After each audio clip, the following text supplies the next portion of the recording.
It's the Friday Cocktail with Anna Glowinski. And we are delving into some more science now and a little bit of history and human interest as well. The world of Antoni Van Leeuwenhoek is being put under the microscope. And please accept my apologies if I pronounce your name wrong and just correct me if I get it wrong. But I'm joined by Geertje Dekkers, who is the author of this new book, Myriad, Microscopic and Marvellous. Hello, good afternoon. How are you doing? Good afternoon. Nice to meet you. Really nice to meet you. So, scientist under question, difficult to pronounce name again for a Brit. And it's also a name that isn't as well known as, your Einstein and your Newton, that even if you're not in the scientific community, these are names that get bandied about all the time. But his contribution has been absolutely huge on the scientific world and in the things that we now use in day-to-day life. So just tell us, in a nutshell, who he was and what he was famous for, and maybe why he should be a little bit more famous. Antoni Van Leeuwenhoek, he lived a little over 4 centuries ago. 3. He died roughly 3 centuries ago. And he loved working with microscopes. He's been working with microscopes for over 50 years and looking at whatever he could get his hands on. And because he spent so much time looking through lenses, he's been the first to see, for example, bacteria. He's researched semen. He's researched anything you can think of. And he was the first to see many, many things in biology. And so he's got an interest in microscopes. How advanced were they? What level were they at in his time, and how did he get his hands on them? Why did they come into his life? Well, the microscope was invented early in the 17th century when he wasn't even born. So they existed, and they were simple, a tube with 2 lenses, maybe 3 in them. And he brought him back 60 years later to an even more elementary form, just one tiny lens caught between 2 plates of metal. So it's basically a 1-lens microscope, as elementary as it can be. And he was just naturally drawn to it? His interest? He lived in a time, in an age and in a city, the Dutch city of Delft, where there was a lot of knowledge about this. And it was also the time that for the Brits, the Royal Society in London was caught by lenses. There was a researcher, Robert Hooke, who wrote a very important book about tiny animals, the Micrographia. And Leeuwenhoek learned about that and thought, okay, let's have a look. And then he continued for 50 years. So in a way, he's a product of his time and his environment, his peers, the people around him. He's, a passionate person amongst many. What did he do that made him stand out? What did he discover or publish? Well, I think he was very serious and very patient and very eager to learn. And so he was one of the first to see tiny little animals in water, for example, in semen again, in all of his own bodily fluids. So he looked, for example, at red blood cells. And he wasn't always the first to see them, but very often the first to study them elaborately, to write about it, and to discuss these discoveries with others.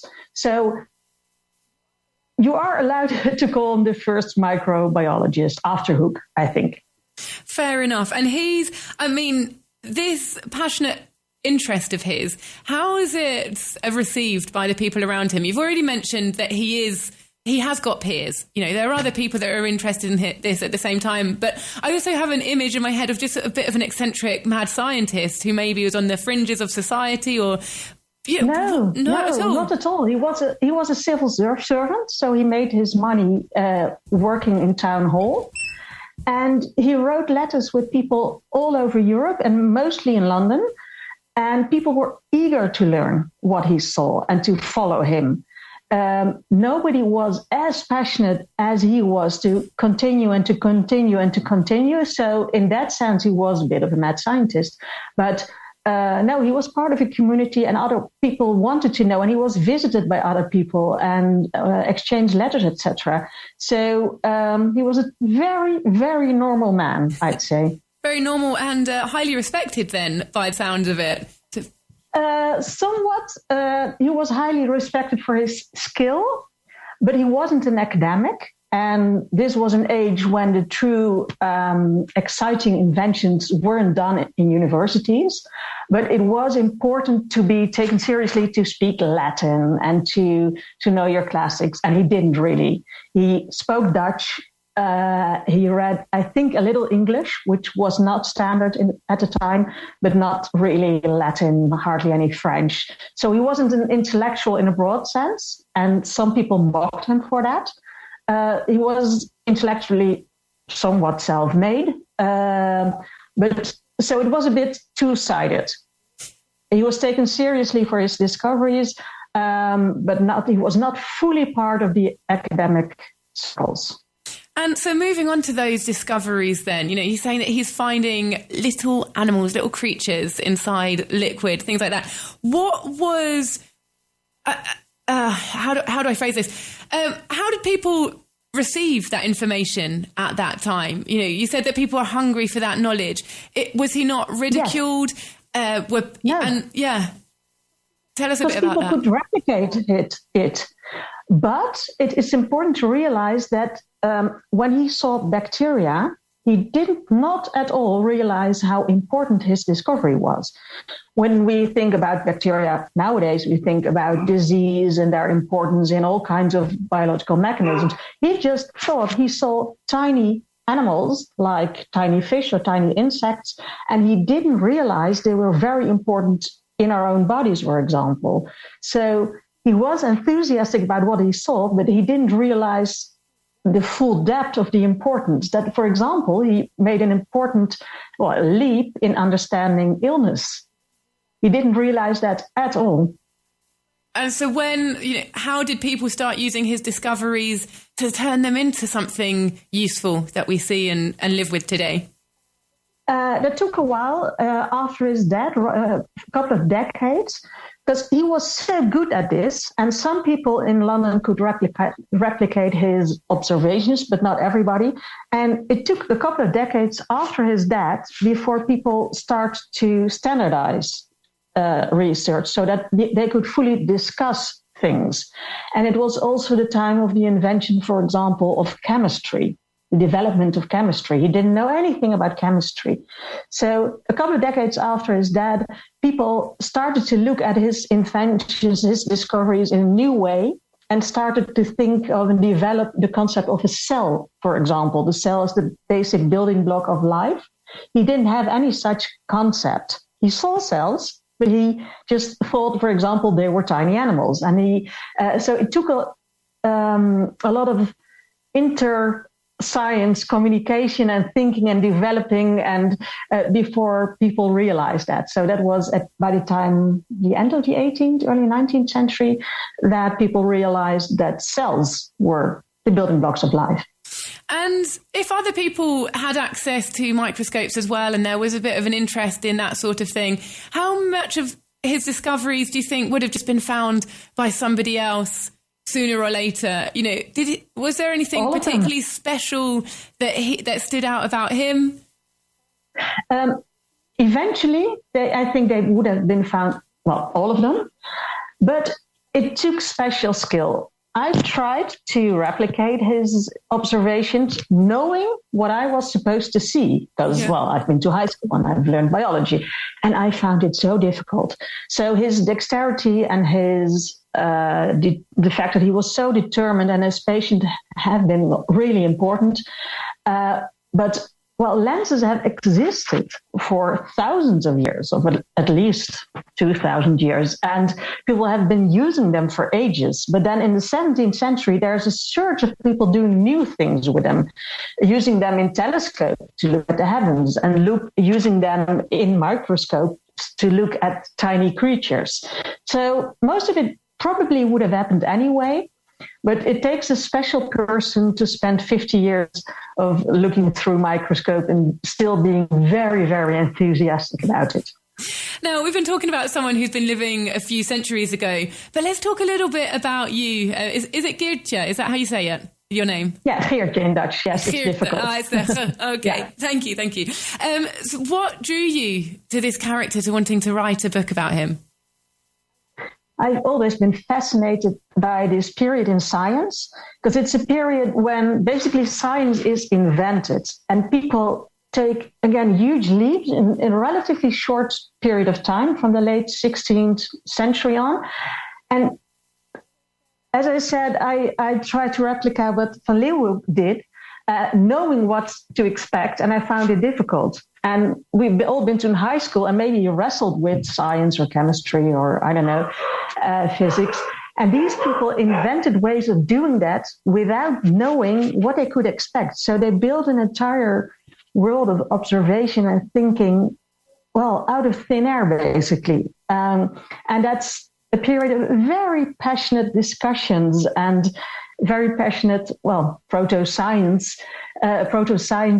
who are so eager to learn more and to understand the world in new ways. That's fantastic as such. And I've never really been drawn to Van Leeuwenhoek by myself. Before I started researching for this book, I thought he was way duller than he turned out to be. So it was because two other people, Huip Zuidervaart and Douglas Anderson, they had been researching him for a while, and I thought it's time for a new book about him, and they didn't consider themselves the persons to write it, and so they asked me to do that. I thought, okay, let's have a look. And then he was so much more funny and, relatable than I expected him to be. Can you share maybe one or two of those relatable stories or discoveries that really made you drawn to him? Well, for example, it's maybe not that relatable, but it's pretty weird. I love that. He wants to study the procreation of lice and fleas. And people had way more lice and fleas in those days than we do. And then he plans to hire or pay an orphan to carry the eggs of lice in his socks, and then to count the eggs and the new lice, etc. But then he determines that's a bit cruel, and more important, he doesn't expect the orphan to do this very carefully. So then he decides to do it himself and walk around with the lice and the eggs in his socks. And he counts them because he loves to count, and he counts them after a couple of days and a couple of more days. And then in the end, he's so annoyed by all the itching that he throws his socks out of the window. And I find that very funny. It's completely off the wall, isn't it? How did you go about conducting this research? How did you discover these stories? He wrote loads of letters to other researchers. He never wrote a real proper book.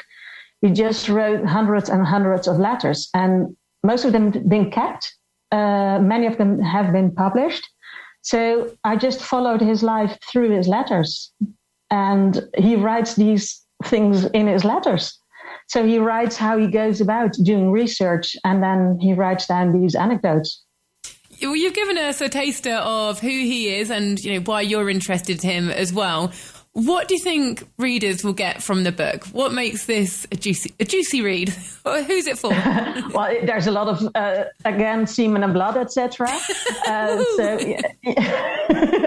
And he's never shy to use his own and other people's bodies. Sometimes a bit painful, but what I, as a historian, find fascinating is that you see someone doing discoveries and interpreting them fully enthusiastically in the completely wrong, with hindsight, way.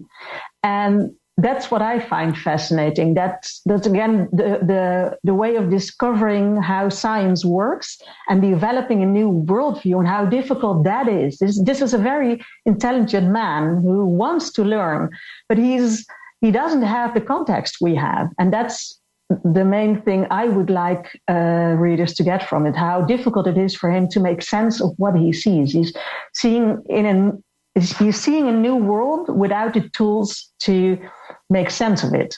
And it's fascinating to join him in his path of discovery. I guess it's so easy with hindsight to be like, oh, but, how can you not think that? And it's so easy. But, in a few hundred years from now, our forebearers will just be like, what were you doing? How did you not know that this existed? And why were you doing that? But when you're in it, you're at the forefront of it. And you think, well, there is no further beyond knowledge than what we already know.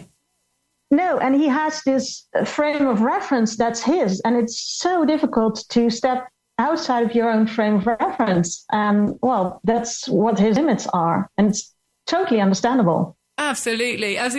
All right. Well, if we'll end it there. And the author I've been speaking to is Geertje Dekkers. So anyone who wants to look this up online, that is spelled Geertje Dekkers. And you can find the book on Amazon or the Talk Radio Europe bookshop. It's called Myriad, Microscopic and Marvellous, The World of Antoni Van Leeuwenhoek. So feel free to get your hands on that and look for it in the usual places. And Geertje, thank you so much for joining us this afternoon. It's been a pleasure speaking with you. Thank you so much.